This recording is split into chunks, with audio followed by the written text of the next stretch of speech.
नमस्कार, स्वागत है आपका न्यूज 11 भारत में। इस वक्त की तमाम खबरों के साथ मैं हूं आसिया। पहली खबर रांची से मिल रही। जेएमएम महासचिव सुप्रियो भट्टाचार्य ने कहा कि 12वां मंत्री जब भी होगा जेएमएम कोटे से ही होगा। ये बड़ा बयान सुप्रियो भट्टाचार्य ने दिया है।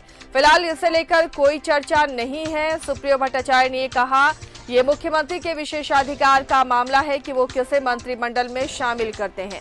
आपको बता दें कि मुख्यमंत्री हेमंत सोरेन दिल्ली दौरे पर हैं। इस बीच कयास ये लगाए जा रहे हैं कि कैबिनेट का विस्तार हो सकता है, लेकिन इस मामले को सुप्रियो भट्टाचार्य ने इनकार किया है।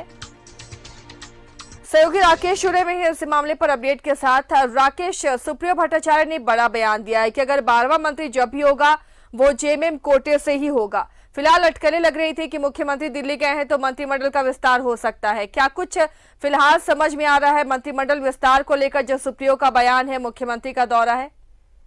बिल्कुल, देखिए मुख्यमंत्री के इस दौरे पर कई तरह की अटकलें, कई तरह के बातें निकल कर आ रही है, लेकिन जैसा पार्टी की तरफ से जो बयान आया है, पार्टी के केंद्रीय महासचिव की तरफ से जो बयान आया है, उन्होंने साफ तौर पे कहा है कि सरकार गठन से पहले ये फार्मूला तय हुआ था कि 7-4-1 का फार्मूला था, जिसमें 7 झारखंड मुक्ति मोर्चा के कोटे से, 4 कांग्रेस के और 1 आरजेडी के कोटे से।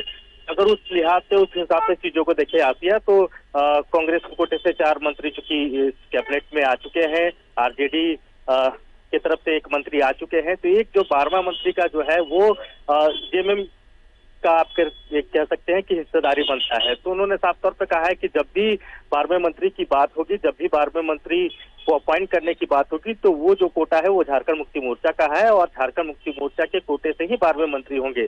तो ये चीज झारखंड मुक्ति मोर्चा की तरफ से साफ कर दी गई है। हालांकि इससे पहले भी जब इस तरह की बातें राजनीतिक गलियारे में हुई है, उस वक्त भी पार्टी की तरफ से इसी तरीके का बयान आया है। और आज जब इस बात को लेकर सरगर्मी ज्यादा सियासी गलियारों में महसूस की जा रही है, तो इस बार फिर पार्टी ने साफ किया है कि 12वां मंत्री जब भी होगा वो झारखंड मुक्ति मोर्चा का ही होगा। दूसरी तरफ जब बोर्ड निगम और 20 सूत्री, जिला 20 सूत्री की जो बातें हो रही है, इस पर दिल्ली में जरूर चर्चा होगी, क्योंकि मुख्यमंत्री वहां गए हुए हैं, कांग्रेस के कई आला नेताओं से उनकी मुलाकात होनी है इस संदर्भ में।